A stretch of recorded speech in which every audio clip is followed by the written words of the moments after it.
everybody, and welcome to the channel, Out of Ammo, Out of Time. I'm your host and commentator, Krabby Terror 8, and I welcome you all wholeheartedly to episode 13 of the Investigator Games. This week, everybody's favourite actress, Lola Hayes. Now, before we talk about Lola, I just want to explain what the Investigator Games are for those who are new to the channel. So that it's a bit like the Hunger Games. We take each investigator, throw them into a scenario. In this case, we're going through the Gathering with their starter deck, and we see how they go. And at the end of the episode, we tot up their victory points and experience points, and we put them in a league table, which you can see at the end of this video. And there's certainly been some ups and downs, and indeed some investigators have done very well, others not so well. And yes, so at the end of the campaign, which is the end of the Night of the Zealot campaign, we can see which investigator takes away the crowning glory and which investigators walk away with their heads hung low. But we've got quite a lot to get through before we get there. So the other thing I just wanted to say was spoilers. Spoiler warning, if you haven't played Arkham Horror the card game before, or indeed if you haven't played the Gathering before, I heartily recommend that you do so first in real life. I'm assuming the people who are watching this have at least some basic knowledge of Arkham Horror the card game and the Gathering, so this isn't an introductory video by any means. However, if you know Arkham Horror the card game but you haven't played Lola Hayes before, then heartily welcome you to this particular episode, or you just want to see hopefully how Lola does and whether she will top the table or where she'll fall out. The gold standard so far has been all the clues in the attic and the cellar, defeating the Ghoul Priest all within by turn 8. That's the current gold standard. The Icy Ghoul and the Flesh Eater have been notably absent so far, or when they have appeared, they've appeared either too early while the investigator's still in the study, or too late at the very end. So there's not really been an opportunity to defeat one of those ghouls and get an extra victory point, which would mean that you don't need to finish in 8 turns. So maybe one of these investigators will be lucky and be able to do all of those things. So we shall see. So as I said, we're here with Lola, and Lola Hayes, obviously in the Path to Carcosa campaign, is a very unusual and quite, I imagine, quite challenging investigator, mainly because she has some strengths and challenges. The strength is that she can have multiple factions in her hand, which is fantastic.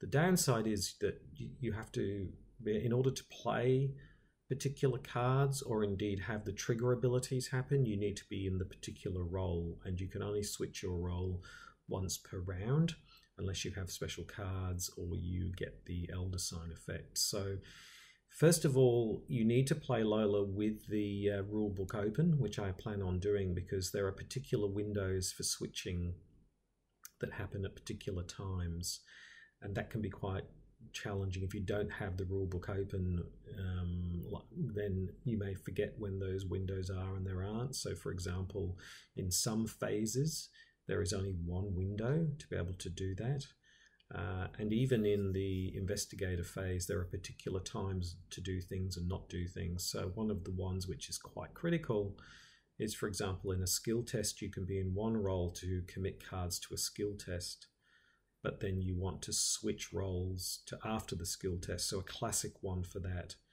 would be you commit fight cards from Guardian, you then commit those, and then you switch roles to Survivor so that you can play Lucky should the Chaos Bag not quite be what you want. So there's a little bit of challenging management of of Lola in that way.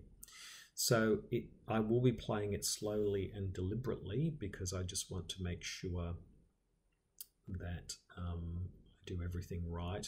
I'll try my very best.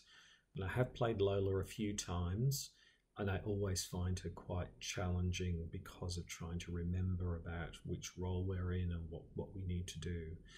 So she's not really an investigator for beginners, and even for someone like me who's played a lot of Arkham Horror, the card game, I do find her quite challenging. But challenging is not a bad thing. She's interesting, and she allows you to have a very diverse set of cards that you wouldn't be able to have with other investigators. Yes, just on her special abilities there, you can switch your role, but you're limited to that once per round unless you have a card or otherwise. And then the other piece, which is really important, is you can only play, commit, or trigger abilities on neutral cards or the cards of your role. So that's really important. And trigger abilities, yes, I looked this up, is all of those fast abilities. So anything that triggers, which means passive effects. So for example, a +1 in intelligence you get from Dr. Milan Christopher, for example, isn't affected by that. So actually passive effects have a premium in a Lola Hayes deck because they apply no matter what. So let's have a look at the deck. This is the starter deck that goes with Lola. This is the official Fantasy Flight Games starter deck. So this is not a deck that I chose. And of course with Lola, there's an incredibly diverse set of decks that you could possibly have. This one here is a mix of Seeker cards, which is for obviously things like clue getting and some card drawing. Some Survivor cards with things like Lucky and Look What I Found. And then some Guardian cards, so Vicious Blow, Dodge, and of course the weaponry. So we've got the 45 in here somewhere. I'm just looking for it now. There's the 45, and of course the machete. So from the point of view of it being a starter deck, it's actually really strong because it takes some really good cards from those three factions: clue getting, weapons, and general survivor sorts of cards, and melds them all together. So from that perspective, it's a really strong deck because it doesn't feel like it has any weaknesses in it. It's got everything we need to get the clues quickly and also defeat the Ghoul Priest relatively straightforwardly as well. So from the perspective of the deck, pretty good. It's just this challenge of making sure you've got the right rolls at the right time. And we'll see how we go with that. Now, a couple of mentions here around the weaknesses. The weakness we drew, the random weakness, was hypochondria, which is a fairly innocuous weakness, really for most people. It's just costing you two actions because you don't want to be taking the damage and horror. But if you have to, for some reason, you can't afford to not do that, then it's not the end of the world most of the time. So it's not too bad. The weaknesses, there's two of them that come with Lola, can be quite nasty, and this is also an important piece to dwell on. There are two of these in the deck because there are 40 cards in the deck. And when you draw one of these, Crisis of Identity, you discard all the cards you control of your current role. Now, again, this is a really important point. The cards you control are not the cards in your hand or in the discard pile or those sorts of things. They are the cards on the table. I believe, looking at the FAQs, that doesn't include permanents either. Permanents do stay, but that's not an issue here. We don't have any permanents, but it's essentially the cards that you've put out. So this really kind of operates, in my mind, like a potentially very nasty crypt chill, because, for example, we could be ready to face off the Ghoul Priest. We could have the 45 and the Beat Cop in place, and we happen to be in Guardian mode, we draw Crisis of Identity, and you have to discard all the cards you control in your current role, which would mean essentially it would wipe out your entire fighting arsenal in one go. So this card sometimes can be just a dud because you just happen to be, say, in Seeker mode and you've got your Guardian cards out and it doesn't matter. Or it could be potentially incredibly devastating. So this card is a little bit scary, and it's, again, you've got to be conscious of what you're doing. So, for example, it may be worthwhile if you're not too worried about switching roles at any time. You know you're going to be drawing a card in the upkeep. You've got all your Guardian cards down on the table. It might be worthwhile, say, switching to Survivor mode whilst you draw a card, and then switching back, so that if you do get a Crisis of Identity, you've not basically completely destroyed your ability to finish the scenario. So, yes, quite nasty. So, I think that's all we really need to say about the deck. I'm going to close and shuffle the deck now. And before we get going, we also spoke to Lola in the green room before we started.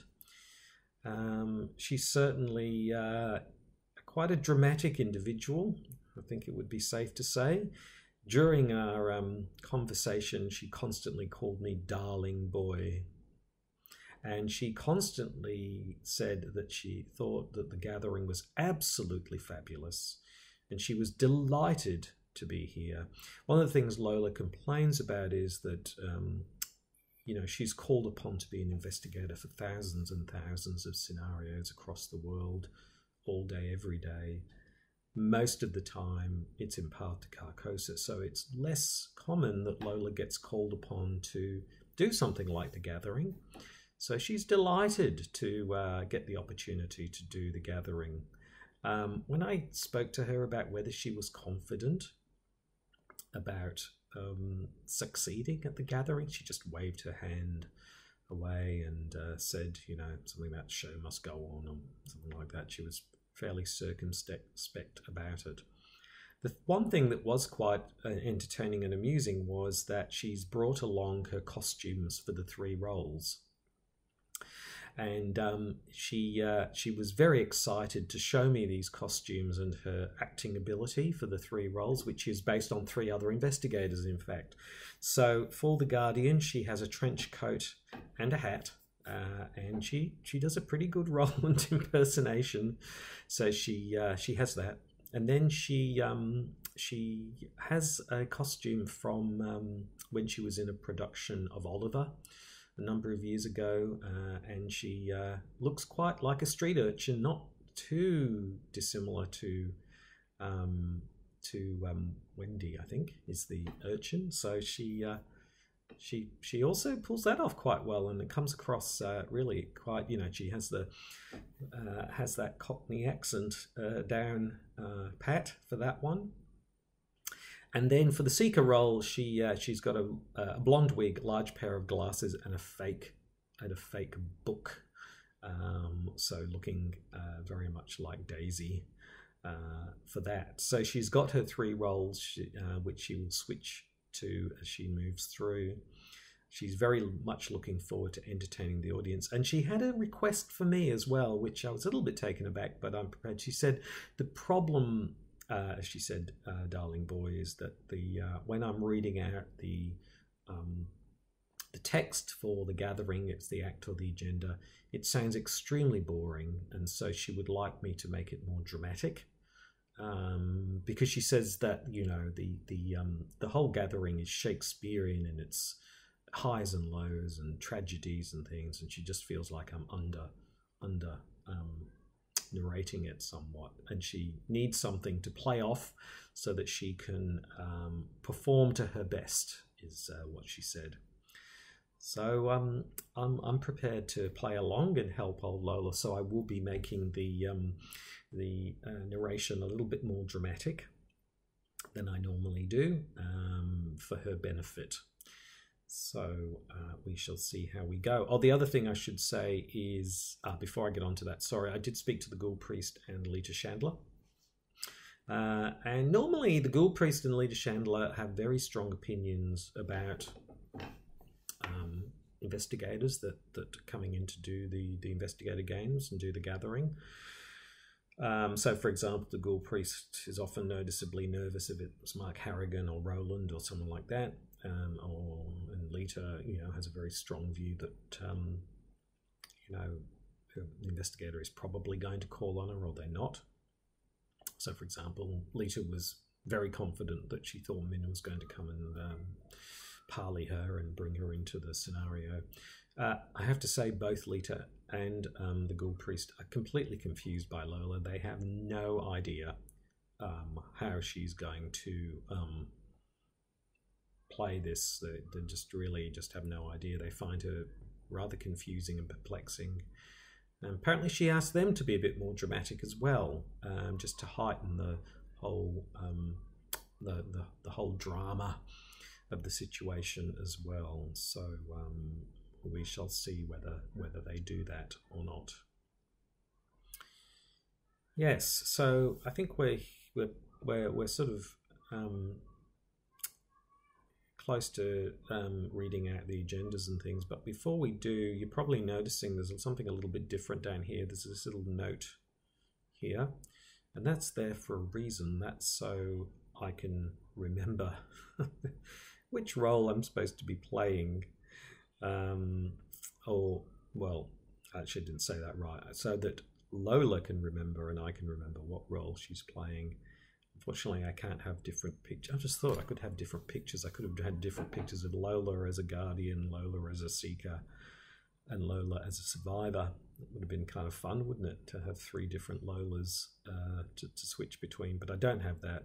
So I'll just put a little B for blue, R for red, and Y for yellow for seeker and for guardian and for survivor, so that we know what role we are in. And like I said, I am playing literally with the rule book open. If you haven't played Lola before, I strongly recommend that you do, because unless you know those investigator action windows like the back of your hand, you really need them there to make sure that you do the right things at the right time. So I think that's enough about me banging on about Lola and how we're going to play this. So let's get into the gathering. So before we draw our cards, let's read out the agenda and the act deck. What's going on? It's late at night. You are holed up in your study, rehearsing and acting through the bloody disappearances that have been taking place in the region. A few hours into your research, you hear the sound of strange chanting coming from your parlour down the hall. Are those groupies here again? At the same time, you hear dirt churning, as if something were digging beneath the floor. What is going on? Trapped!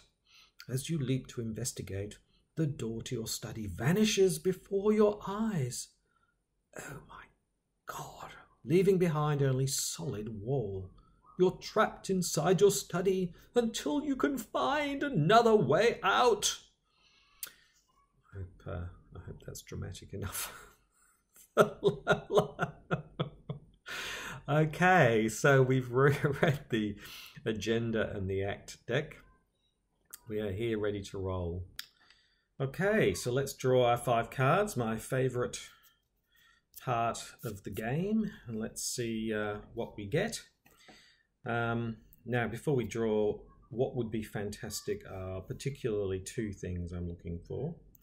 I particularly want Milan Christopher at the get-go, because that would really, really help in the early part of the game in getting all of the clues.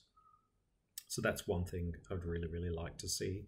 And the other thing I'd like to see is the machete or the 45, preferably the machete, because once we've got a weapon on the table, and again, we've got to be a bit circumspect about when we bring the weapon onto the table because of the weakness we were just talking about. But having a weapon on the table, or having a weapon available, would be also very nice. So those are probably the 2 cards I'm most interested in getting in the first instance. So let's have a look. Let's see. So let me shuffle it up. Again, I think we shuffled it anyway, but let's shuffle it again. And the first card we get is, wow. Oh my goodness. Seriously, I did just shuffle it. And what do we get? Malign Christopher. How is that for a perfect draw? Oh my goodness. So that's the first card. Second card we get is Beat Cop. Oh my goodness, we've got so many allies we want to do with them. So, well, that's good. So even if Malign Christopher gets goes for some reason, we've got an ally back up and in that way. So the question's going to be at the end, if we've got Beat Cop, do we bring out Leader Chandler or do we use the Beat Cop? That's really kind of going to be a decision we're going to need to make. Third card is Working on a Hunch, which either we can use to super fast get clues, or we can use it to parley and get Leader Chandler on board. Fourth card is Vicious Blow. Very nice card to get for when it's time to give the Ghoul Priest the what for, or a ghoul where we get victory points. No weapon yet. And then finally, Overpower, which is a good fight card. Well, there you go. So, I mean, all these cards are pretty good, actually. I'm not overly unhappy with these cards. We've got cards to get going on clues. We've got a resource generating ability, and we've also got some cards that we can keep around either to defeat nasty ghouls as we go along. So the only thing that's missing here is a weapon, even if it's just a knife. We've got no ability at the moment. So the question is, do we throw in some things and try to get the knife? But I like all these cards at the same time. But it would be good to have a weapon. So what I might do is I'm going to, just in this early stage, I want to keep all of these, but I'm going to throw in these two and see if we can get a weapon. So we get the Old Book of Law, which is also a good way of finding a weapon. And finally, we get Lucky. Okay, you know, those are both good cards. So I'm just going to shuffle that up. Okay, so I think what I'm going to look at doing now is we go hard on Seeker early. We use the Old Book of Law not only to find ourselves a weapon, but also if we get our weakness, we can try and shuffle it away and try and kind of avoid it at the same time. Yes. Okay, so there we go. And Lucky is a great card to get, particularly again when things get difficult, as they might do towards the end. So I've now got to choose a role to kick everything off with, and I think the obvious thing is to start as a Seeker. So we'll put a nice Y here, which means we're starting off. So the crowd goes wild. Lola waves and bows to the crowd and then dramatically strides over to her costume box and removes the blonde wig and the glasses and the fake Necronomicon and waves again at the crowd as she assumes the role of a Seeker. So there we go. So 3 actions. Let's get going here in the gathering. So the first action is an obvious one. We're going to pay 4. And we're going to bring out Malign Christopher, and indeed Malign Christopher strides into the study. Crowd goes wild. Everyone loves Malign Christopher. Gives them a thumbs up and waves. And so there we have Lola in Seeker outfit, Malign Christopher next to her. So that's nice. She gets the passive +1 boost, which means she's now got a 4 intellect. So I see no reason why we can't just do a couple of investigations now with our next 2 turns. So for our second turn, we will investigate the study. -2 or better, 2 versus 4. Chaos Bag says -1. Easy. So we get the clue. And indeed, we get another resource. Very nice. And we'll do that again. So for our final turn, we'll investigate the study. -2 or better. Chaos Bag says -2. There we go. So we successfully get the second clue for the study, and we hit another resource. So we're really doing very nicely. That's the first round. I'm not going to flip the study yet, because if we get a nasty ghoul minion or rats or something, we can insta-kill it next go by throwing in the clues and moving into the hallway. Now, I'm aware that I've taken a little bit of a risk here, because if we get Crypt Chill, then we're risking losing Malign Christopher. So we could have, well, no, we didn't have the resources for the old Book of Law. I mean, I could have spent time getting more resources and bringing out the old Book of Law, which I haven't done. So I'm hoping that we don't get Crypt Chill at this early stage. We'll see how we go. So that's the end of the investigation phase.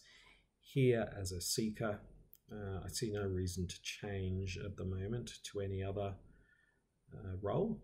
We might as well just remain as a seeker until such time as we feel like we need to change. So, for example, if we wanted to use Lucky, like I said, we would need to change to Survivor, but at the moment, I think everything's just fine. So there we go. There's the first investigation phase, off and running. Nice start. Good quick start. So it's time to move into the enema phase, as I like to call it. And of course, there are no enemas to speak of, or enemies to speak of. So we can... why is there a clue? Why is there a resource up here on the cellar? That's very strange. Shouldn't be there. We've got the right number, haven't we? We started with 5, yes. We paid 4, which means we had 1, and then we discovered 2. That's right, I must have ended up there. Anyway, doesn't matter.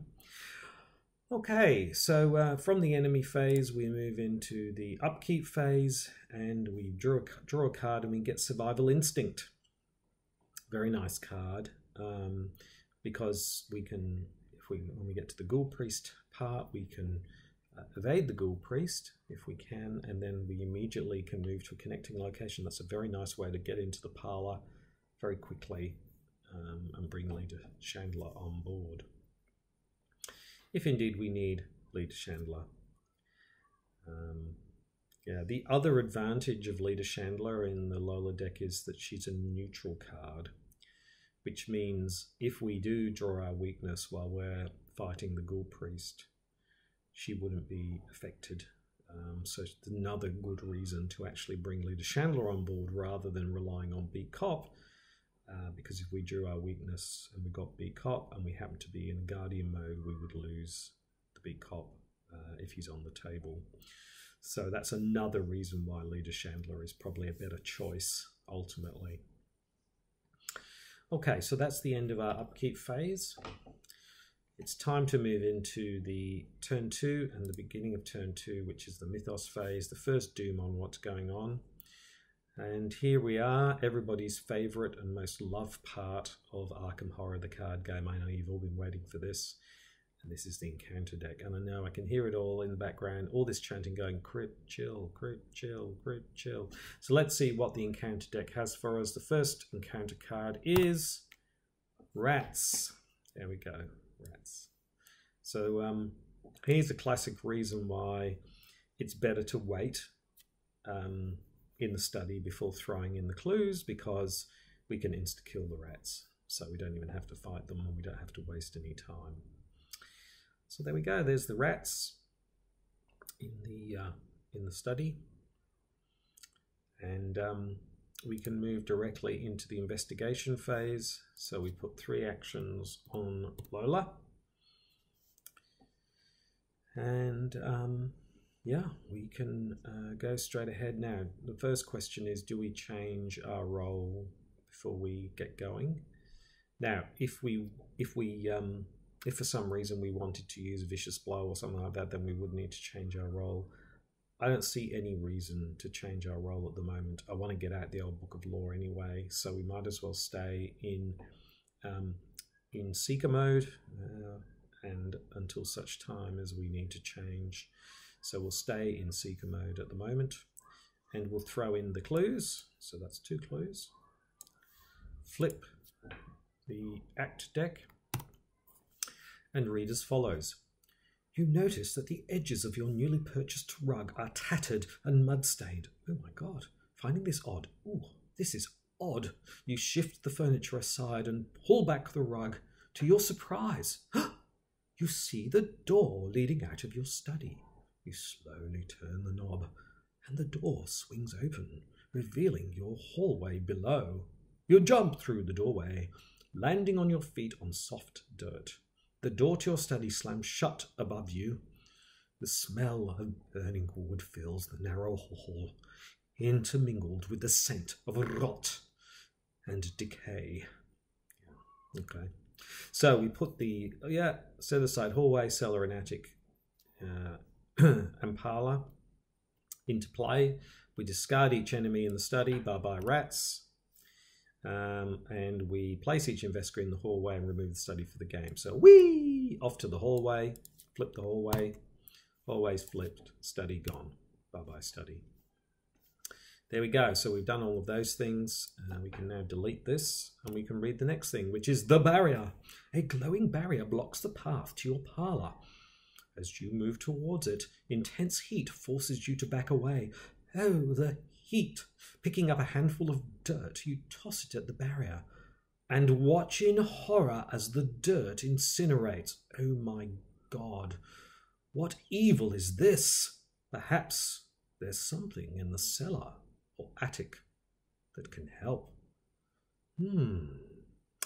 When the round ends, investigators in the hallway may, as a group, spend the requisite number of clues to advance. And so there we go.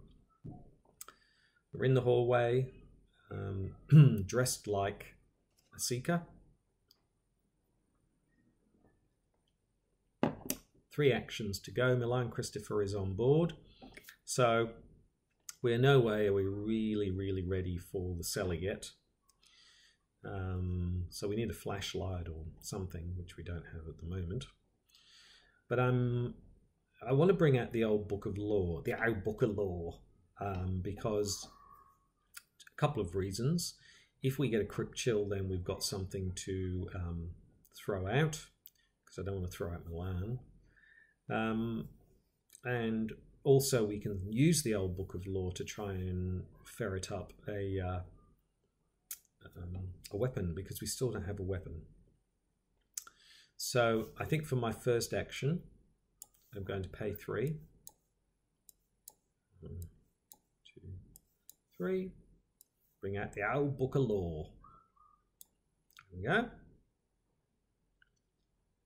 So now we can, we've got something to, if we get crypt chill. So that's the first thing. The second thing we're going to do is move into the attic. La-di-da-di-da, up to the attic. That's our second action. Flip the attic. Boing. 2 clues. 1, 2. The bloody carcass of a malformed beast. Oh my god, the horror, the horror! Okay, we take a horror. We get it. Let's give Milan Christopher the horror. There we go. So we've got 1 action left. We could either investigate or we could use the old book of law. I think it's... I really would like a weapon. I'm feeling a little bit exposed without one, so I might do that. I'm going to exhaust the old book of law. This is our final action. So we get to draw 3 cards and draw 1. Right, so what do we get? We get emergency cash, which we really don't need. We get unexpected courage, and we get no stone unturned, which is another way to find what we need. So I think, yes, indeed, I'll keep no stone unturned and put these 2 back in, shuffle them up. So we can use no stone unturned to look at the top 6 cards, and we can draw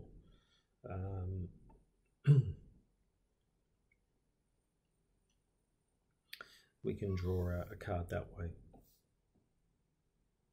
Yes, that's a good idea. So that hopefully should help us out. Okay, so in that quite action-packed phase, I suppose, we got into the hallway. Rats got killed. We're still in seeker mode. We brought out the old book of law. in Seeker mode. We then moved up to the attic and took a horror. Well, Malign Christopher took the horror. We didn't investigate, but instead we exhausted the old book of lore to try and get a weapon, and instead we got No Stone Unturned, which hopefully should yield us a weapon next time. So that's going to be next time. Let's get the clues and let's try and find that weapon, unless a weapon turns up in the upkeep phase. So in the enemy phase, there are no enemies or enemies to speak of, and we're going to stay in Seeker mode at the moment. I don't see any reason to move into any other mode. So we'll move into the upkeep phase, and we get our signature good card, which is very handy. It's got two wild cards, which is always very nice, but it allows you to switch your role on the fly. So switch your role, and at the end of the turn, reduce the resource cost of your next card by 3 and draw a card. So very, very nice card to have on board should we need to use it for some reason. Not so much at the moment, but it may come in handy down the track, even for nothing else than 2 wildcard trips. So that's the end of the upkeep phase. We can move directly into the second mythos phase. There we go. So now there's 2 doom on this mythos. If we don't, as long as we don't get ancient evils, we've got another go before that flips. And speaking of which, I think it's time to see what Mr. Encounter deck has for us this time. Oh, Mrs. Ms. Encounter deck, I should say, has for us this time. And the Encounter deck has,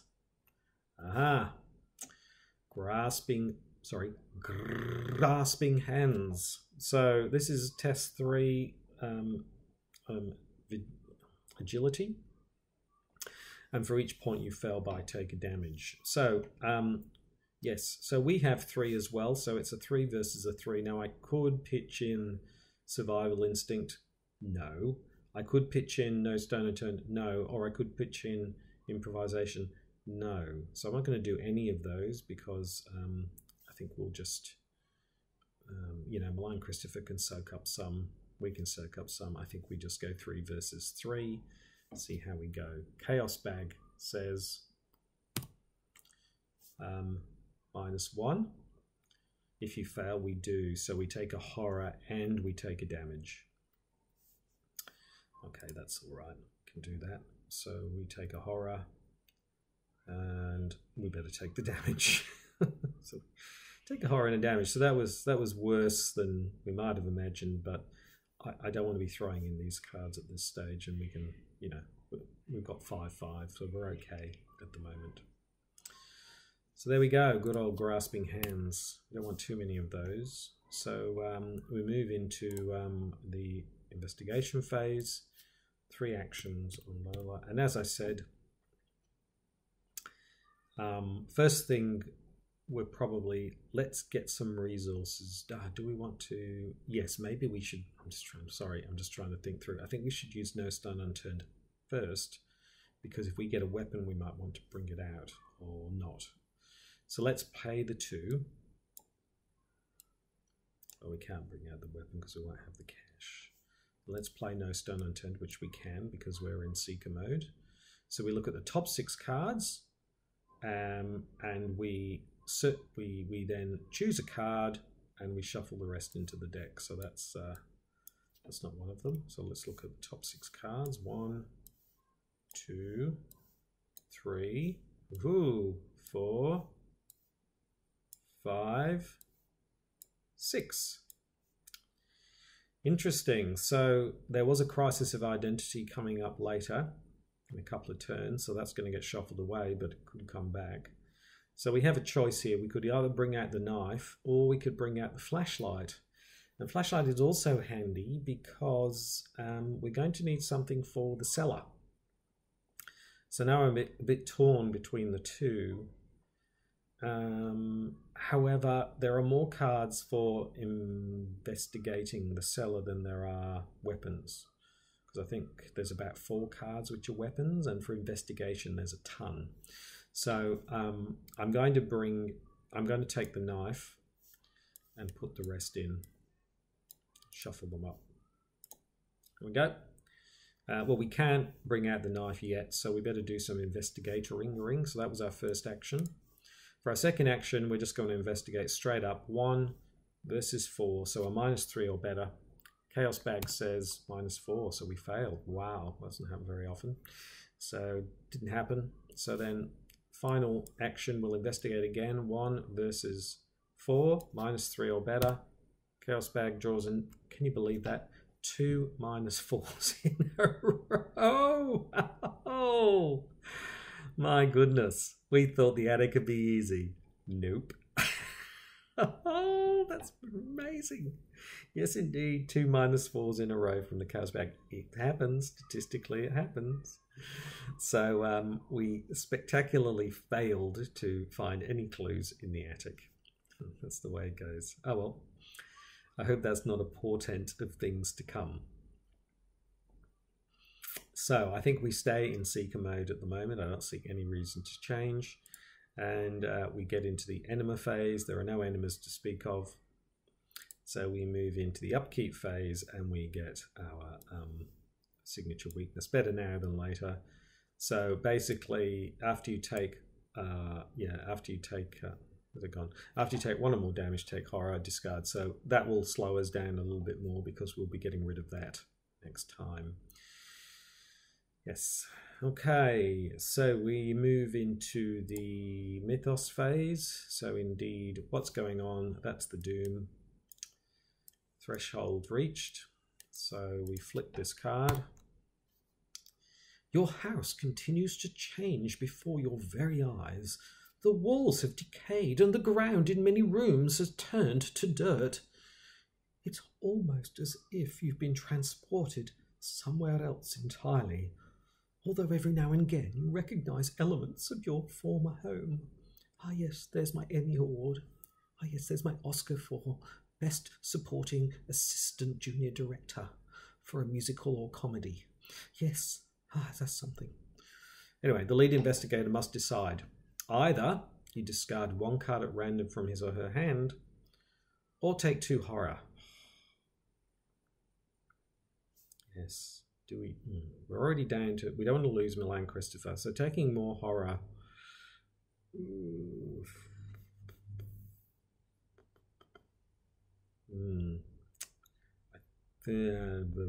What do we do? Do we risk? I think we just risk losing a card. So discard a card at random discard, and we lose the survival instinct. So be it. Pity, but anyway, c'est la vie. I don't want to take any more horror. The rise of the ghouls. The floor beneath you is giving way, and you see a vast network of tunnels twisting into the darkness. Below, low. Shapes and silhouettes of strange creatures move swiftly through the tunnels, trying to find a way up. You probably don't want to be here when they do. Indeed. Okay, so we've got 7 turns now. Okay. So we've got to draw from the good old encounter deck and see what the encounter deck has for us. And we get a ghoul. It's all happening in the attic, ladies and gentlemen. We get a ghoul minion. And this is a bugger because we didn't have time to bring out the knife. So that's a bit annoying, to say the least. Okay, and we also have hypochondria on us, so this is not great. It's all happening at the same time. Okay. So we move into the investigation phase. 3 actions on Lola. And so here we have discarding hypochondria or ghoul minion. So we might have to try and avoid using hypochondria at the moment while we deal with the ghoul minion.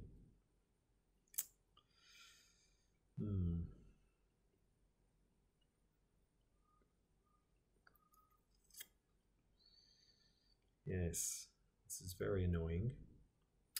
So we either try and fight him, which is a 2 versus a 3, or we evade him and bring out the knife and then I think that's probably a better solution. I'm going to have to use some of these cards, which I don't want to have to do.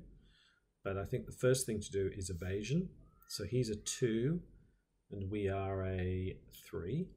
So we bring out improvisation. So that makes us a 5 versus a 2. So -3 or better to evade the ghoul. Chaos Bag says +1. So there you go, we didn't even need to commit, but you never know. So the ghoul minion is exhausted. Oh, I'm so tired. And so that was our first action.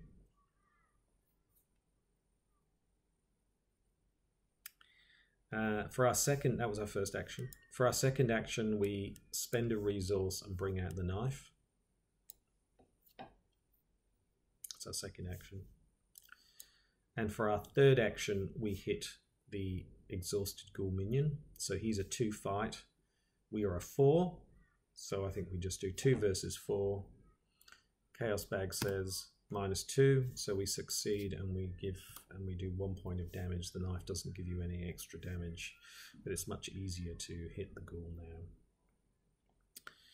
So there we go. So yes, in a very, very intense action-packed scenario where we became a hypochondriac and a ghoul minion turned up, we threw in an improvisation card, which is neutral, which we can do as a seeker. So we threw that in to evade. We evaded the ghoul. We then brought out the knife, which of course we can do because it's a neutral card. That's the seeker. And then we fought with the knife, which again we can do, no problem at all. And we did a point of damage. So we're well on the way to killing the ghoul minion. So that was the end of our turn. Again, we're getting waylaid somewhat. I was sort of in the back of my mind hoping that we could get through the clue part quite fast, but that's proving to be quite difficult. Do we change roles? I don't see any reason to change roles at the moment. Might as well just keep going in seeker mode. Although, having said that, I hadn't thought about this before, but actually before we move on, it might be worthwhile changing to a different mode. And the reason being is that if we, in the upkeep, we draw Crisis of Identity, and we are indeed in seeker mode, then we lose Malign Christopher and the Old Book of Law. But if we're in survivor mode, for example, we don't lose anything. So I'm going, because then we can change back again. So I'm going to change to seeker mode. Survivor mode. So we'll change our role to survivor mode. So Lola quickly puts on the urchin outfit while the ghoul minion is exhausted in a corner trying to find her. There's that lady with the blonde wig. Oh, there's the lady with the blonde wig. And that just sort of makes sure that if we do get Crisis of Identity and upkeep, we don't end up losing 2 cards in that way. So that's the end of that. So we move into the enema phase. There are enemas to speak of, but they're exhausted at the moment, so they don't do anything. Then we move into the upkeep phase and we get the flashlight. That's brilliant. That is so good, because that means we can bring out the flashlight and get down to the cellar once we've dealt with this ghoul. Probably dealt with hypochondria as well, because we don't want to have this in place, because if we take a damage, we take a direct horror, so we want to get rid of that. So that was good. Ghoul minion's back onto us. Oh, where's the blonde lady? Who are you? So there we go. That was the upkeep phase. We move into the mythos phase. So the first doom on Rise of the Ghouls is now there. Yes, just take a moment. Yes, and we are in survivor mode. So if we needed to play lucky for some reason, we can.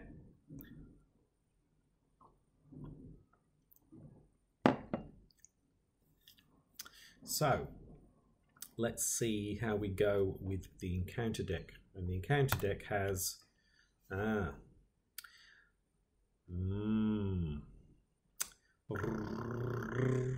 Rotting Remains. Yes. Now this is not good because this is taking more horror. So just as well we're in survivor mode. So I don't want to use this unless I really get a terrible draw. I don't really have anything else to pitch in. I really need a few more cards. So let's see how we go with Rotting Remains. It's essentially a 3 versus a 3. And the Chaos Bag says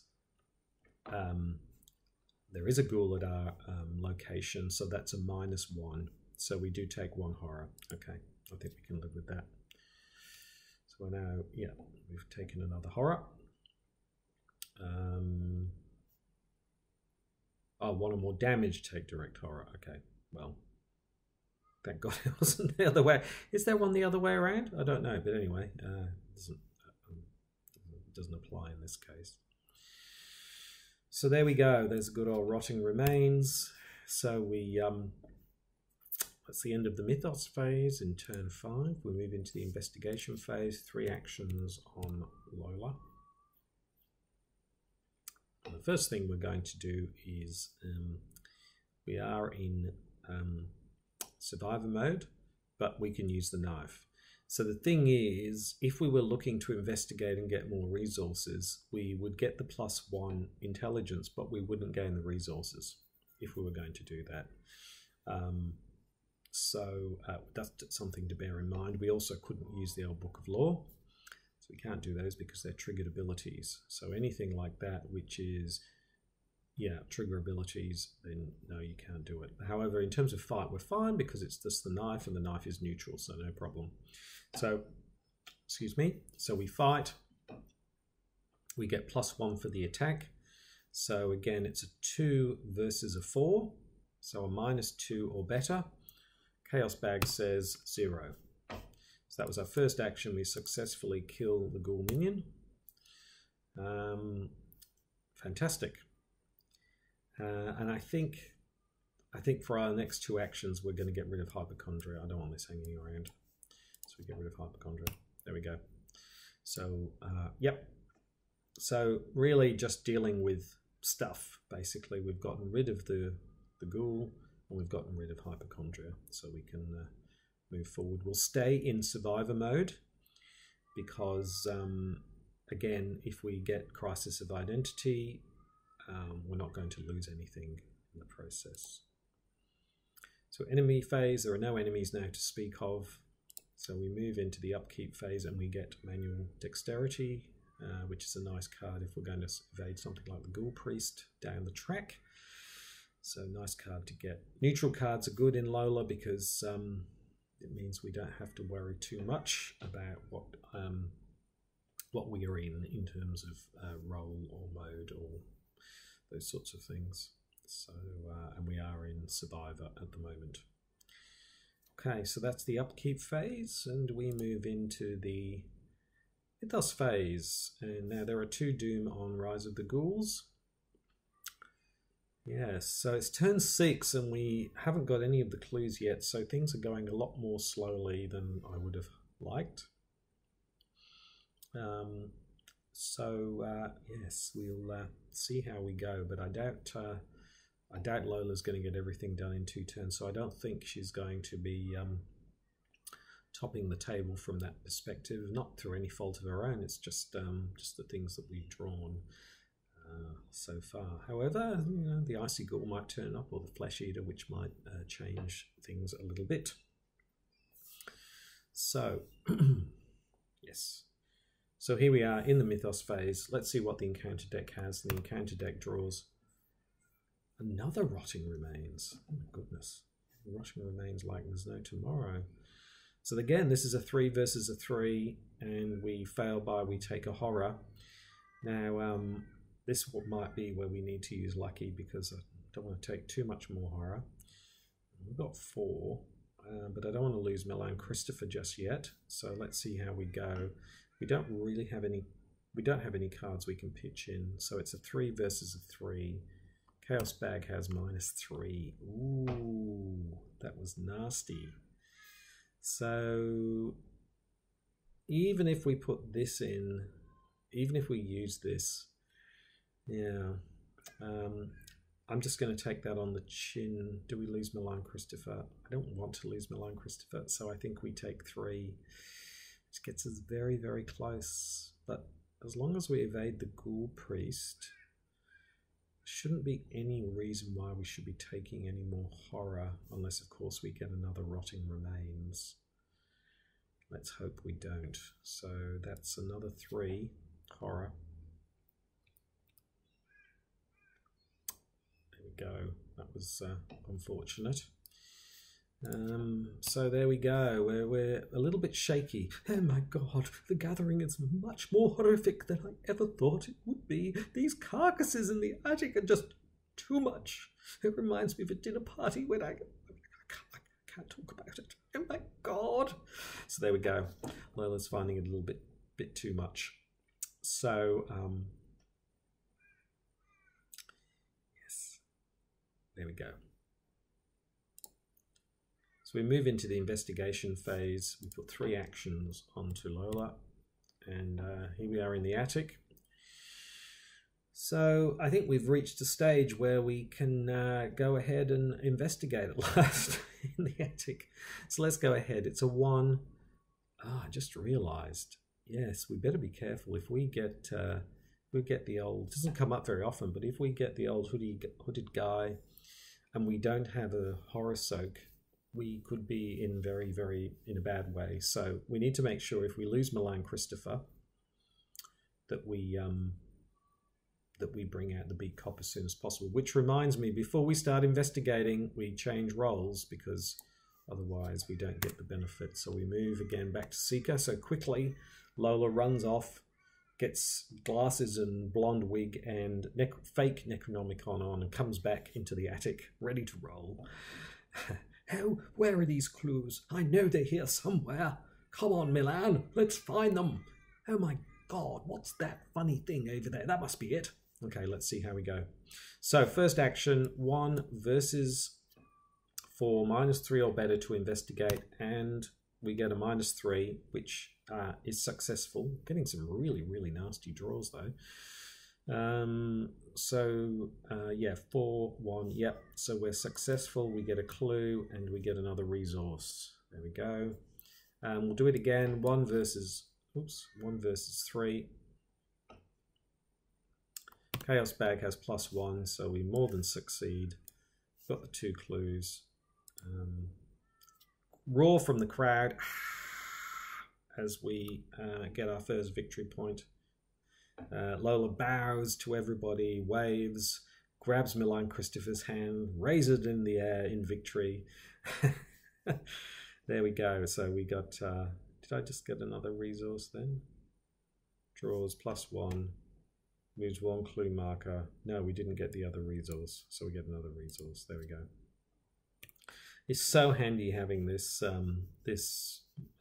evidence of what you've actually done, because it's so easy to forget.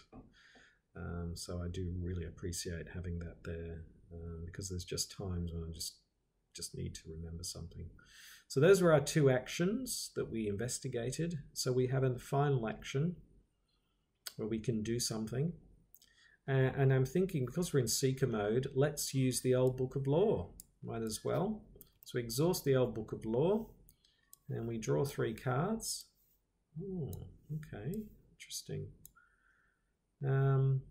Yeah, so that's our final action. What have we got here? We've got the good old Stray Cat. So that's another possible ally. We've got emergency cash, which I don't feel like we're really in need of that. And then we've got a dodge, and I think dodge is a very handy card, not only because it's got a willpower icon, so the icons are good because it's flexible, but also, you know, if we do miss the Ghoul Priest, it means we can negate an action of some kind, or if we're in the parlor and the Ghoul Priest jumps in and we potentially take an attack, we can use this to cancel that attack. So I'm going to take that, and I'm going to put those in and shuffle them up. Go. So nice card to draw. So now we are in Seeker mode, which we we changed. So it might have been better to have changed mode last turn, because we're now in Seeker mode. We can't change from Seeker mode into another mode because we've already done that. So we're going to have to hope we don't get Crisis of Identity, which would take out both of these cards. I mean, it would be the end of the world, but it would be unfortunate. Okay, so we move into the enema phase. There are no enemas to speak of, so we move into the upkeep phase, and we got, this is perfect for the attic. So we've got the flashlight, and we've got Look What I Found. Look What I Found is also really handy if we're going to bring Lita Chandler on board as well, being a double intellect pip. So either of those is very nice. Great. So that's the upkeep phase. Okay, so end of the turn. Yeah, we got all the clues in the attic. We drew a card. We got another card. With hand is very much refreshed. As a consequence, feeling like we're doing okay. It would be nice to get the machete. Not that I might bring it out right now, but it would be good to have the machete for later. But right now we've got the cards we need to do the investigatoring down in the cellar, which we'll be looking to do next time. Yes. Now I'm just thinking in terms of the mythos phase. The player window, each investigator draws an encounter card, then there's a player window. So as I said, this has a willpower card, so if we do need to play something, you can actually do that in the mythos phase. I'm looking at the rule book here. After you draw an encounter card, there's a player window, so just bear that in mind. Okay, speaking of which, we move into the mythos phase. There are now 3 doom on the mythos phase, so that is nearly halfway through. Time for an encounter card. Encounter card is Ancient Evils, so that's another doom. So that definitely pushes it over halfway. So things are moving apace, and we're a little bit behind in terms of time, so we really do need to get a move on. So here we are in the attic, and it is now time for the investigation phase. We're currently a seeker. I'm probably, what am I going to do? I'm worried about Crisis of Identity.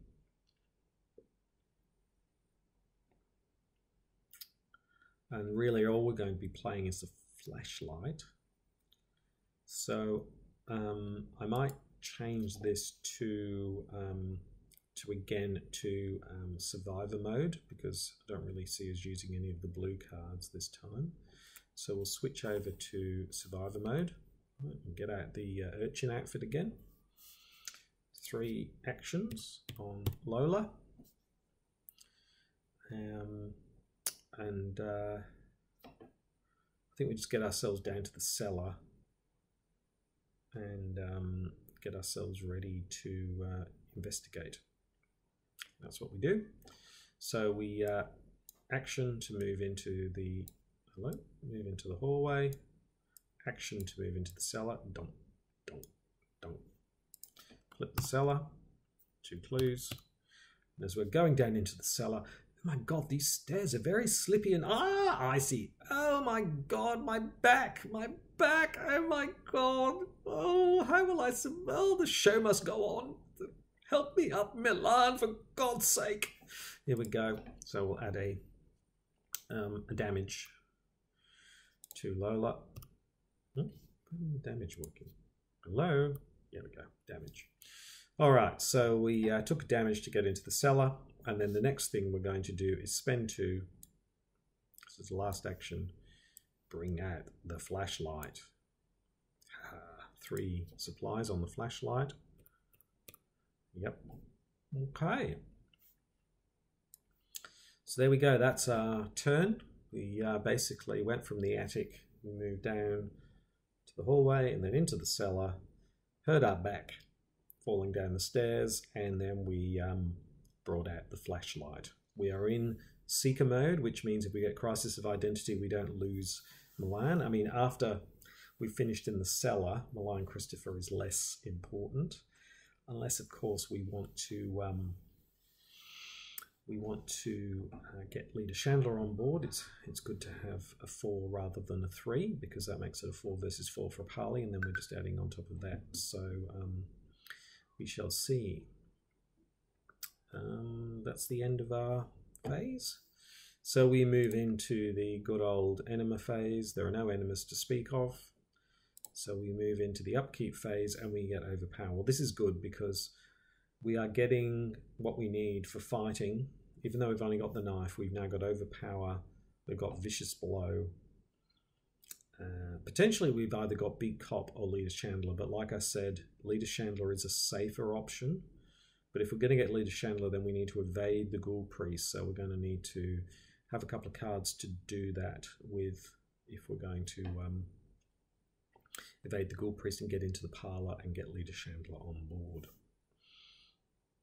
So all the pieces are lining up. We're here in Seeker mode, not in Seeker mode, in Survivor mode. We'll of course need to flip over into Seeker mode when we want to investigate the cellar in this next round. So we move into turn 8. It's the mythos phase. There are now 5 on, so the Rise of the Ghouls, it's moving forward apace. I'm just got to be careful that when we move to the next one, that a ghoul will appear. So not sure what ghoul it will be, but a ghoul will appear. So if we're going to get the Ghoul Priest action happening before that, then we need to really get the clues done and dusted back to the hallway, and then we can spend the requisite number of clues if we're ready to roll, which I think we're looking pretty good at the moment. Okay, so it's time to draw from the encounter deck, which can always mess up plans very easily. Yes, and we get another ghoul minion. There we go. So no big deal.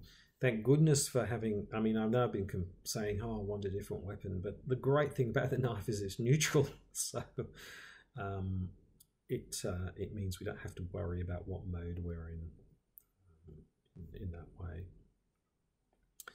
Okay, so we move into the investigation phase, the 3 actions on Lola. And, well, I think things are pretty clear about what we need to do before we can start investigating. We're going to deal with this ghoul minion. I'm not going to use these cards like things like Vicious. I mean, I could use Vicious Blow to do 2 points of damage instead of 1, but I feel like it's best to keep that for the good old Ghoul Priest, because we can literally, if we've got Lita on board, we can literally do 3 points of damage in one go. So very handy card to have. So I think we just soak up 2 goes here, or potentially 3, depending on how we go. So it's a 2, and if we use the fight, that's a 2 versus 4. So we're looking at a -2 or better. So let's fight the ghoul minion. First action, Chaos Bag says, yep, that's fine, that's -1. So that's 1 damage. Oh, doom again. I do this every single time, don't I? I really need to label my keyboard a little better. And we'll do it again, we'll fight again. -2 or better. Chaos Bag has, oh, Elder Sign. That's really handy because it means Elder Sign allows us, we get +2, so we've defeated the ghoul minion, it's dead. But it also means we can immediately switch our role. So we can switch our role to Seeker for free. We can switch our role to Seeker, which is great, which means we can immediately investigate. I mean, we could have done it anyway, but it means we can switch back again so we don't lose Milan Christopher should we draw Crisis of Identity. So, so we use the flashlight. So we're going to investigate with the flashlight as our final action. So that brings down the cellar to a shroud of 2. And we are 4, so it's a -2 or better in the cellar.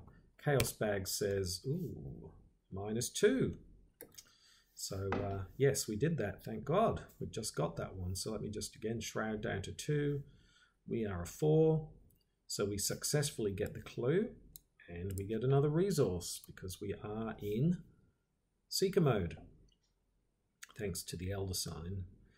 And thanks to the Elder Sign, we will go back to being in Survivor mode, so that if we get Crisis of Identity, we don't lose both of these cards in the process.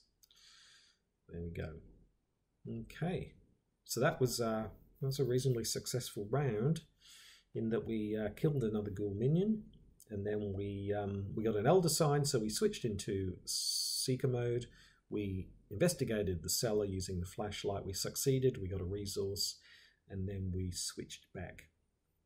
So we are back in. So that was a very quick change for Lola. 1 minute she's got a wig on. Next minute she's wearing the urchin outfit again. There we go. So we really need to get this. We need to get moving because things are moving apace. Enemy phase. There are no enemies now to speak of. Upkeep phase. Yes, we get the machete. Fantastic. That's really, really good. So that really, really is good. So that's very, very helpful to have that in place. So that's good. Nice card. So we've got our all our blue cards set up. So as long as we don't draw Crisis of Identity at exactly the wrong time, we should be A-okay. And even if we did now, I'm thinking we've got the knife and the machete out, even if we lost the machete, we would be fine. So the question is, do we try and fight with the beat cop, or do we bring Lita Chandler on board? And at the moment I'm thinking Lita's the safer option because she's a neutral card. Okay, so that's the end of the upkeep phase. We are in Survivor mode.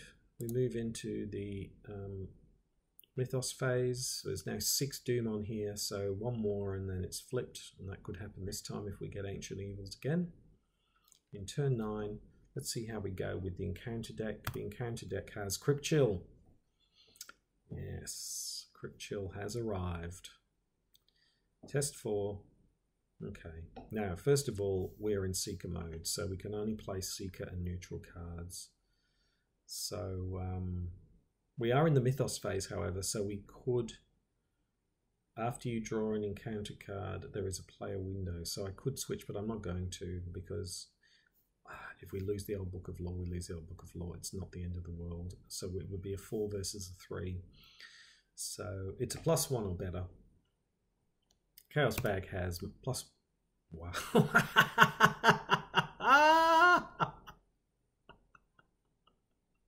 Isn't it always the way when you don't care? You're like, whatever, Chaos Back, and there you go. We get a +1, 4 versus 4.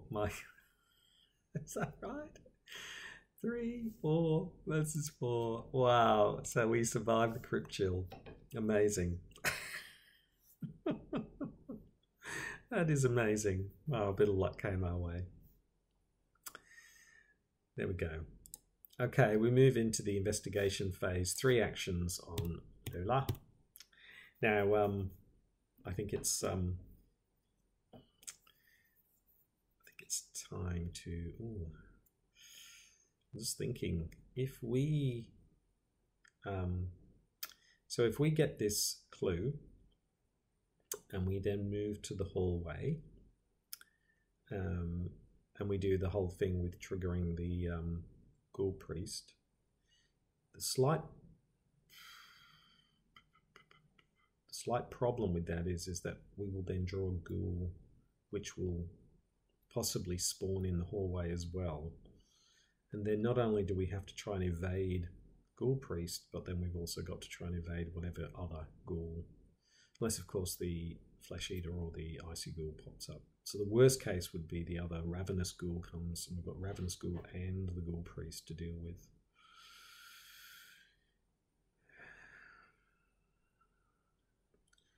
So the first thing we're going to do is change from Seeker to back to, not Seeker, Survivor, back to Seeker mode. There we go. So we now can take advantage of Malign Christopher's resource gain here. The next thing that we will do is we will investigate the cellar. So we'll take the flashlight again to do the investigation. That's another action.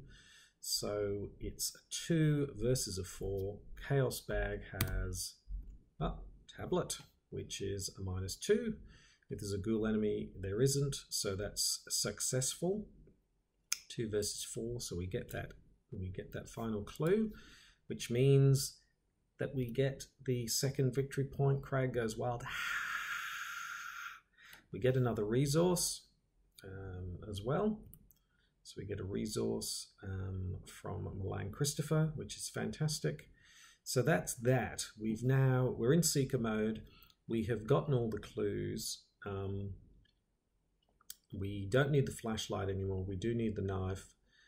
So I'm thinking, even though there is a benefit to having the +1 on Milan Christopher, we're going to flip and we're going to have a lot of ghouls happening soon. So I think now is probably the time to think about bringing out other cards. However, I've just realized, because we've flipped into seeker mode, we actually can't play things like the beat cop or the vicious blow or the machete, and we can't change roles at the moment. So unfortunately we can't do those things. So the question is, do we stay in the cellar, or do we move to the hallway? But the problem, I said before, is I don't want to move to the hallway yet. So what I'm going to do is I'm going to take another action, and I'm going to exhaust the old Book of Lore, because this might be the last time we use it. And we can in seeker mode. I'm going to draw 3 cards. Wow, so that would have come up. So of these 3, I don't need another ally at this stage. I definitely don't need Crisis of Identity, but Unexpected Courage is a nice card to get with a double wild card. So I'm going to take the Crisis of Identity and put those back in and shuffle them up. So that was our second go. And then for our third go, as I said, we can't change roles because we just did that. So we can't play any of these cards. So we're just going to have to, I guess, draw another card. Let's just draw another card, and we get yet another manual dexterity. So we're going to have to throw something out, because we've got 1, 2, 3, 4, 5, 6, 7, 8, 9, 10. Way too many cards. So that's the end of our turn. So we got the final clue. We've avoided moving into the hallway yet. We used the old Book of Lore to draw some cards, and then we drew a card again. So we probably need to move into Guardian mode and bring out things like the Beat Cop, things like that, and Machete. So I think that's the next thing that we do, and we've got the resources to do it. We move into the enemy phase. There are no enemies to speak of. So we move into the upkeep phase. Here we go. We got another knife. So we've got to now decide to throw something out. And the question is, what do we throw out of all of these things? This is quite tough. We've got to select 3 cards. So we've got to get rid of 3 cards in all of this. That's really hard. So first of all, I don't think we need the knife, because, or do we do evasion? Well, we need evasion because we need to evade the Ghoul Priest, but we can't play both of these. But we might need both of them if we get something we want to evade. So this makes it really, really hard. 3 cards. 1, 2, 3, 4, 5, 6, 7, 8, 9, 10, 11. Yes, 3 cards.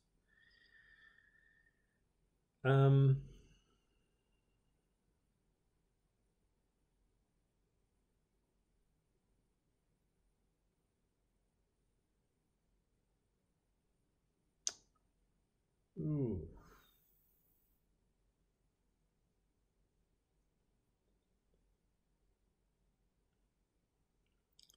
So probably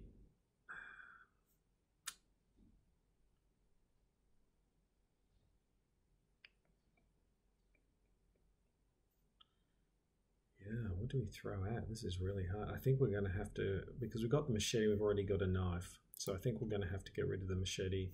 I think dodge, even though it's a good card, I just think we've got so many other good cards that we want, although it's good for the evasion.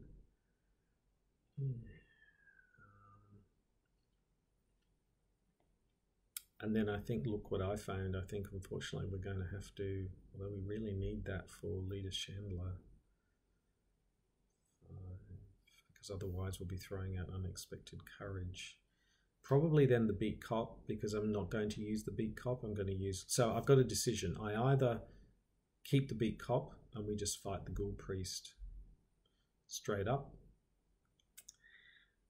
or I think I do that because I've got Vicious Blow. So you know what? I'm going to get rid of Look What I Found. So I'm going to get rid of those three. That was a really, really tough call. So I think we're going to try and go with the beat cop rather than Leader Chandler in the first instance. Let's see how we go. Okay, that was a really, really hard decision. We're in Seeker mode. We're still okay. We're in the mythos phase, so there we go. It's flipped. So we take off the Doom, flip it, and we get a feral beast, roughly humanoid, with canine cast and hooves for feet, tears through the ground in front of you. Below the floor, you can see a vast tunnel beneath your house. Fiendish howling echoes from deep within the underground caverns. Shuffle the encounter discard pile into the encounter deck and draw cards from the top until a ghoul enemy is discarded. Lead investigator draws that enemy. So let's shuffle these into the encounter deck. Yes, please. So we've done that, and now we draw from the encounter deck till we get a ghoul enemy. Nope. Nope. Yes. Oh, the worst one. Ravenous Ghoul. Yes. So there you go. Yes, he's nasty, and at the same time you don't get any benefit from him. So avoiding him at all costs is a really good idea. So I'm glad we decided to do that. So there we go. We got the Ravenous Ghoul. And it's not over yet, because we now have, they're getting out. You hear a crazed howl outside, and suddenly all the creatures turn their attention to that sound. They rush to escape the house, breaking down doors and clawing at everything in their way. At the end of the enemy phase, each unengaged ghoul enemy moves one location toward the parlor, and at the end of the round, place one doom on this agenda for each ghoul enemy in the hallway or parlor. So, yes, let's... that Ravenous Ghoul. Anyway, let's see what the encounter deck has for us. Please, not another ghoul. The encounter deck has... Oh, Frozen in Fear. You're kidding me. Of all the cards to get, we had to get Frozen in Fear just at this moment. Okay. All right. So, the Ravenous Ghoul will move at the end of the enemy phase. So he's going to move anyway. He's a 3 fight with a 3 damage. So, yeah, really a real pain. And we've got Frozen in Fear. So that really kind of limits what we can do. This is a really, really annoying. Okay. Yes. All right. Anyway, let's move into, we're in the mythos phase, so let's move into the investigation phase. Give ourselves 3 actions. So I think the first thing is to try and evade the Ravenous Ghoul. I think that's the first thing to do. So let's bring out Manual Dexterity, which is gives us +2. So that gives us a 5 versus a 3. I really don't want to use this other Manual Dexterity. And I really don't want to switch roles because I will... I suppose if we have to use another Manual Dexterity, then we have to use another Manual Dexterity. Let's hope we don't. I mean, it's a -2 or better, so it's reasonable. So we're a 5 versus a 3. -2 or better. Chaos Bag has 0. Whew. Okay, so we exhaust the... We exhaust the Ravenous Ghoul. We draw a card, and we get working on a hunch. We are in Seeker mode, but that evasion means that we took 2 actions to do that, which means we have 1 action left.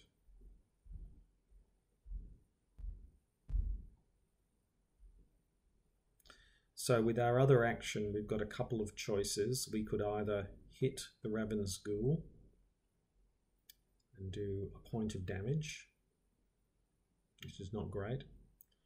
Or we can switch roles. We can switch a role and then bring out the machete, which I'm feeling is a better thing to do because then we can kill.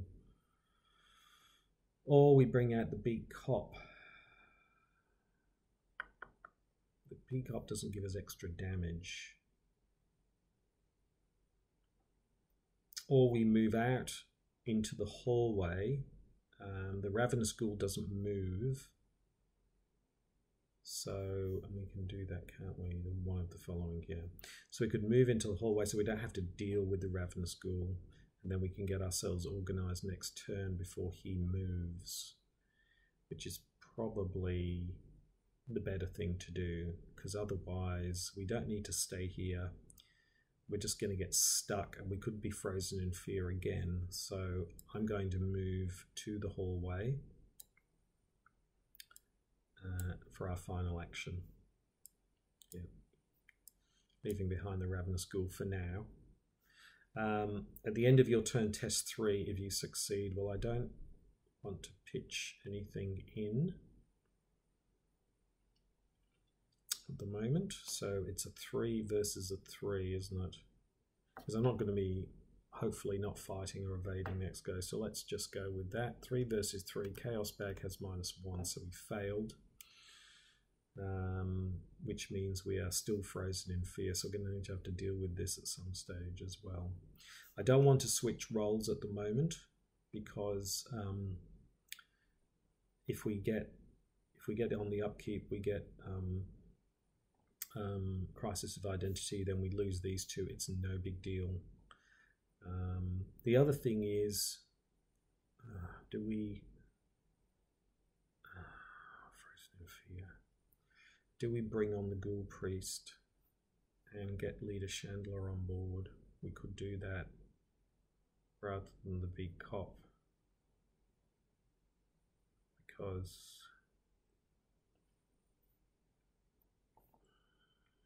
what we could do is we could spend the 3, bring on the Ghoul Priest, then all we have to do is evade. We've got to evade the Ghoul Priest. Then we've got to get into the parlour. And then we've got to try and convince Leader Chandler, which the problem is with all these different roles. I mean, Ghoul Priest evasion would be 4 versus a... Yeah, we've only got Ghoul Priest evasion. We would need to put in all of those, which means then 4, 5, 6 versus 4. So the problem is that we're then relying on an evasion with the Ghoul Priest. We're then relying on a parley with Leader Chandler. And if either of those goes wrong, and we've got to switch roles because we got working on a hunch for 1, so it starts to get, well, we are in yellow mode, so we don't actually have to switch. So maybe that's the thing to do.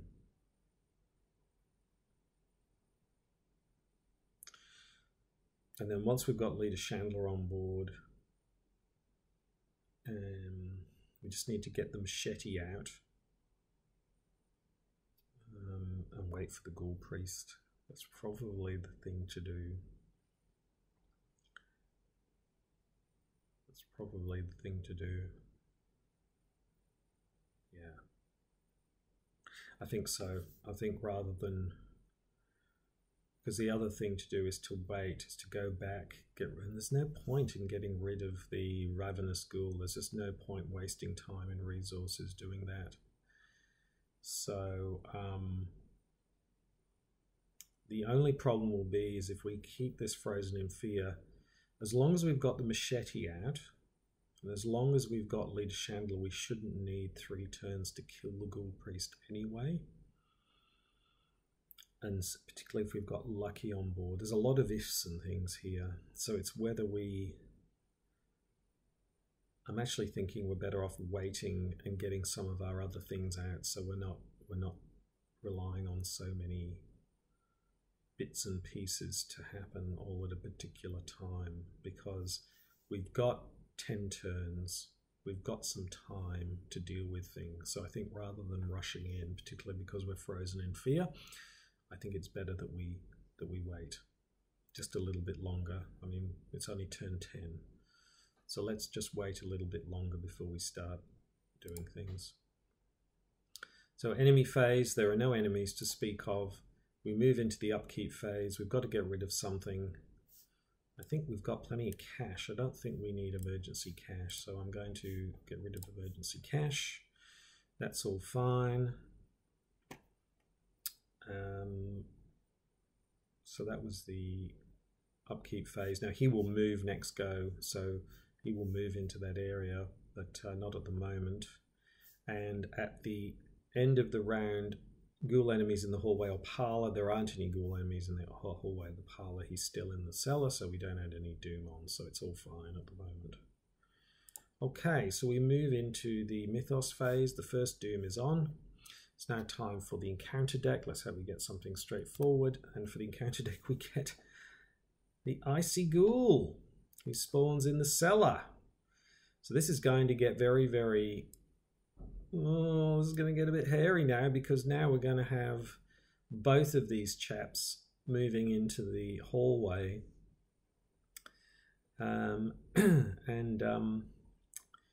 That's at the end of the enemy phase.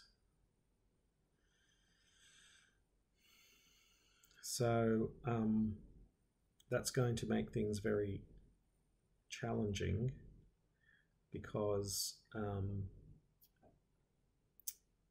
not sure, because even if we bring in the Ghoul Priest, they're going to move at the end of the enemy phase. At the end of the enemy phase, one location towards the parlour, so they'll move here.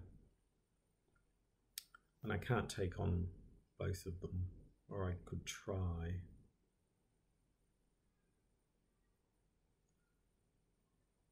We're frozen in fear, so, but it would be good to get the icy ghoul, but then we've got to try and, oh my goodness.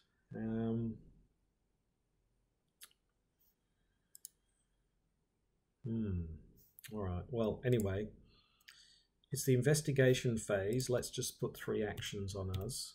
And before we start, we're going to switch over to Guardian mode, which I don't think we have done so far. We're going to switch over to Guardian mode.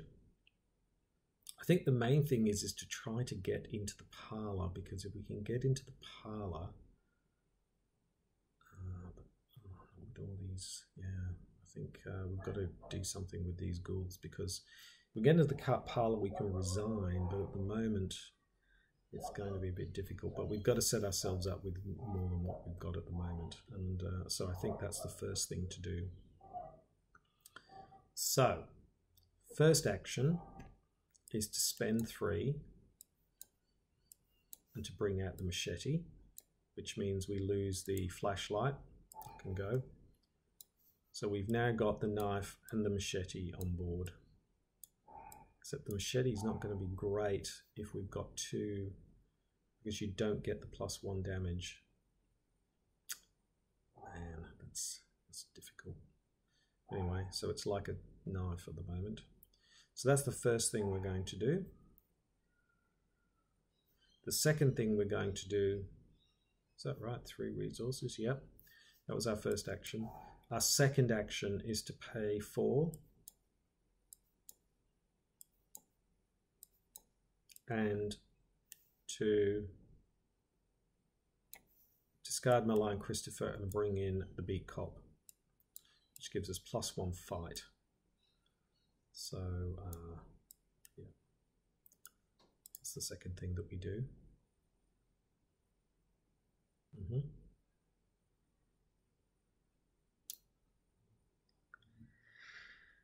Yes.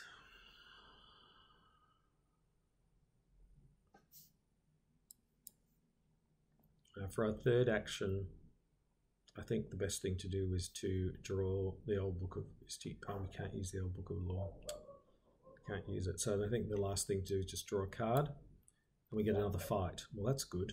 Okay, so we should be able to kill the icy. We'll take some damage, but I think we'll be able to kill the icy ghoul next time. So now the next thing to do is to Frozen in Fear. So it's a test 3.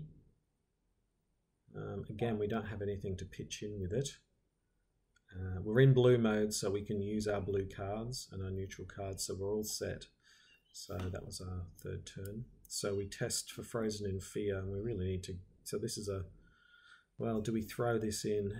I'm actually thinking we do, because we don't want Frozen in Fear. So let's bring this out to commit to this card. So it's a 5 versus a 3. So a -2 or better. Chaos Bag says -3. Oh my god.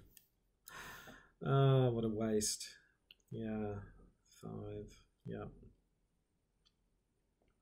So we're still Frozen in Fear, which is a real pain in the backside. But anyway, that's the way it goes. That's the Investigator, the Arkham Horror, the card game for you.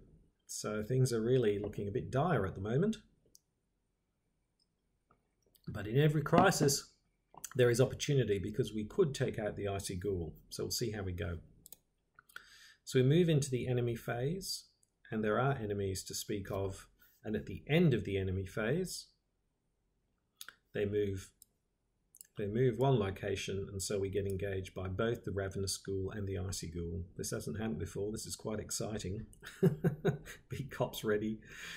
Lola's ready in her trench coat and fedora with a machete in hand. Oh, it's all getting very exciting. But it was the end of the enemy phase, so they don't attack. They just move, because they're not hunters. Neither of them are hunters.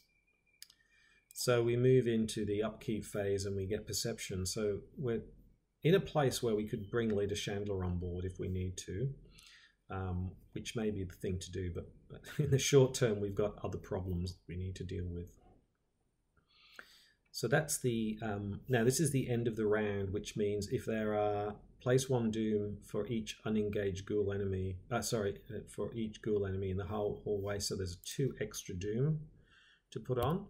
So there's now 3 doom already. So 10 seems a lot, but it's already up to 3 doom. So things are moving very fast. Oh, we might even get to the end of this game with an unresolved outcome, which would be very interesting. So there adds another doom, and here we go. It's time for the encounter deck. Please, no more ghouls. And the encounter deck gives us... Oh, the Flesh Eater. The Flesh Eater spawns in the attic. Hello. Oh my god. Oh boy. This is like, oh, after I said at the beginning, oh boy, here we go. So the Flesh Eater has turned up in the attic. So we don't have to worry about him right now, but we will need to worry about him soon. So there we go. 3 actions on Lola. And what are we going to do? So I've just realized we have two of these guys here. So yeah. And you can't, with the machete, if there is only 1 enemy engaged with you, well, there are 2 enemies engaged with us at the moment.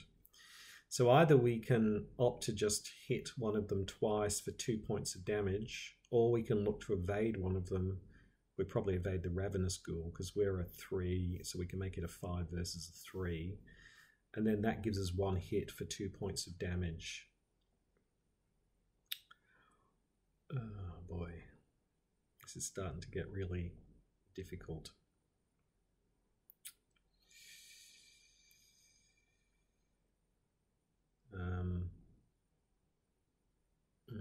If only we had the 45 now. Wish we'd had the 45. Normally the machete is really good, but at the moment it's not, and we're Frozen in Fear. Oh, we've got Vicious Blow. So I think what we do is we look to evade the Ravenous Ghoul first. I think that's the best thing to do. So our first 2 actions, because we're Frozen in Fear, is to evade the Ravenous Ghoul. So that's a 3 versus a 5. A 3 versus a 5. Now we're in Guardian mode, but we can play this. It's neutral. It's a 3 versus a 5. 3 versus 5, -2 or better. Chaos Bag has +1, so we successfully evade and we draw a card. Oh, fantastic. So the Ravenous Ghoul is exhausted. And so we just have the Icy Ghoul on us now, but we've only got 1 go left. So I think the best thing to do now is to fight using the machete. So we get 3 fight, 4 fight, 5 fight. I'm going to make it a 6. A 6 fight. 6 versus 3. I don't want to spend any more than that. Let's do a 6 versus a 3 with the machete and see how we go. Chaos Bag says, oh dear, -4. That was a very unfortunate draw. Okay. All right, so that's the end of our turn. We don't get another chance. So we can test for Frozen in Fear. And again, it's going to be 3 versus 3. Chaos Bag says 0, so we have gotten rid of Frozen in Fear, so that's something. We move into the enemy. Oh, that was the investigation phase. Oh, okay. We move into the enemy phase. The enemy hits us for 2 and 1. So we'll put the horror onto the beak cop. And we'll take the 2 damage. And 1 of the damage onto the beak cop. And we'll take the other damage. It was really unfortunate. At least we're not Frozen in Fear anymore. And we would have done extra damage as well. Oh my goodness, I should have. Anyway. Then we move into the upkeep phase. But before the upkeep phase, we would have moved the this ghoul into here. Second ghoul, so the flesh eater. So we now have all these 3 ghouls here engaged with us. It's starting to look really bad. Oh boy.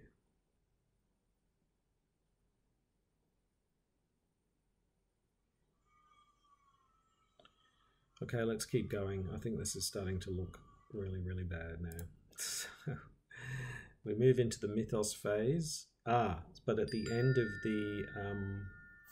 the round, place 1 doom on this agenda for each ghoul enemy in the hallway. 3. Doing the wrong thing now. So there we go.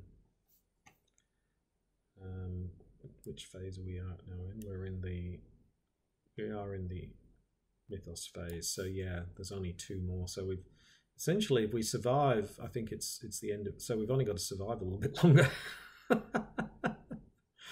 Are any of these non-elite enemies? Yeah. Okay. All right. So, encounter deck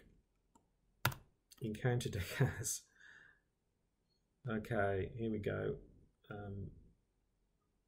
Test 3. If you fail, take a horror, or the beak cop takes the horror. Again, I don't think we don't have anything we can throw in, except if we might shift to. I think we're going to shift to survivor mode, because just looking here, I think we're going to need the survivor cards. And the machete is no better than the knife, so I think we move to survivor mode and see how we go. So it's a 3 versus a 3. Chaos Bag says -3. So we can spend 1. So let me just work this out now. So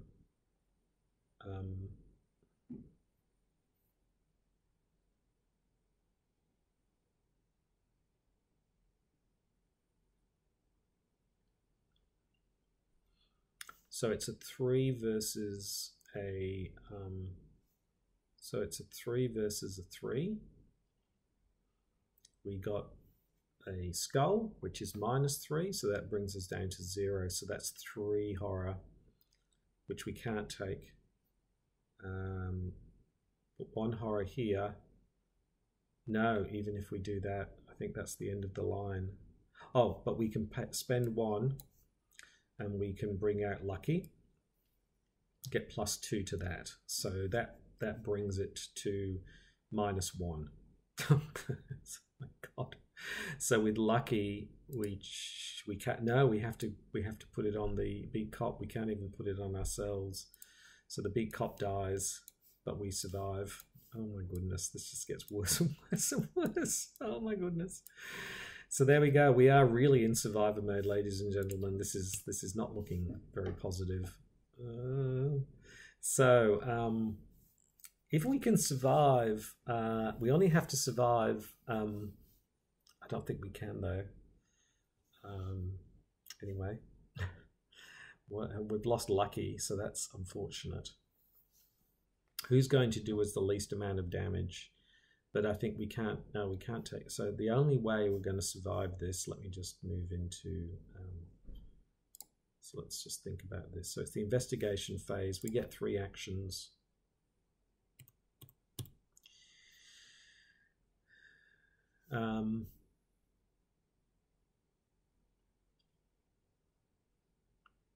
The best we can do is evade all 3 of them. He's only a 1 evasion, so we can just do that straight up. He's a 4, and he's a 3. And we have 2 evasion cards, which are red, and no other cards we can play. There's no way we can try and fight. We're not going to get anywhere with a fight. So the best thing we can do is hope to do 3 successful evasions. If we successfully evade 3 times, then that means that I think it finishes and we have an unresolved, but we haven't died. So that puts us in a better place. So it's worth a go. I think that's the best thing we can do at this stage. Ghoul Priest isn't going to even get onto the place. So there we go. So let's do that. So let's take the toughest of the 3 in terms of evasion, and that's the Icy Ghoul. So let's seek to evade the Icy Ghoul first. So he's a 4 and we're a 3. So basically that gives us a 5 versus a 4. So we need a -1 or better. I doubt this is going to work. But anyway, let's try it. Chaos Bag says, yes! We did it! So we evaded the Icy Ghoul. Oh, where's she gone? It's the first one. Next up. Oh, I can't believe it. Next up is the Ravenous Ghoul. It's a pity we can't. If we didn't have 5 horror on us, we could bring out the stray cat and do some kind of attack of opportunity and then evade anomaly. I wonder if we could have brought the stray cat out earlier. Don't think so. Anyway, so here we have a 3. We're a 3. So we're making this a 4 versus a 3 for evading the Ravenous Ghoul. So it's a 4 versus a 3. So it's a -1 or better.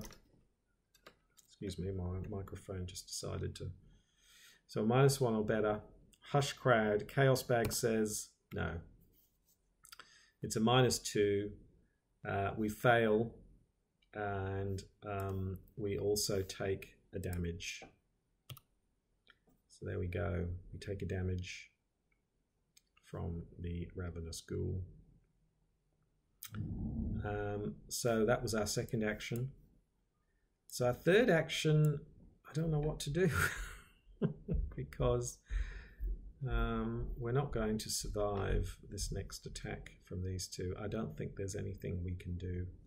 Let's try and evade the Flesh Eater.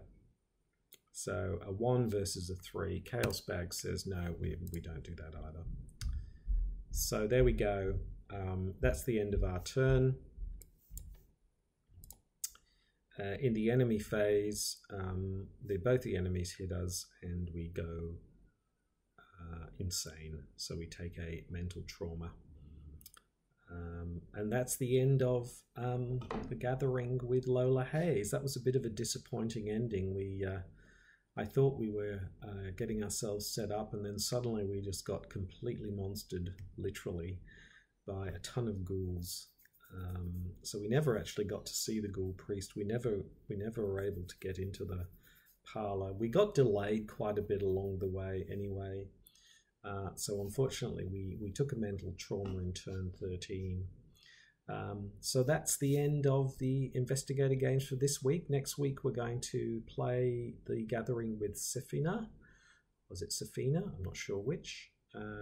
Rogue, artist extraordinaire. Hopefully things will go a little bit better for her than it did for poor old Lola. She bows to the crowd. The crowd goes wild, but unfortunately she was defeated when she runs away screaming into her dressing room, a defeated woman. So thanks for watching. Please like and subscribe. The table will appear after this, and you can see where Lola sits on the table relative to everybody else. Thank you very much for watching. I really do appreciate it. And until next time, I'm Krabby Terror 8, and goodbye.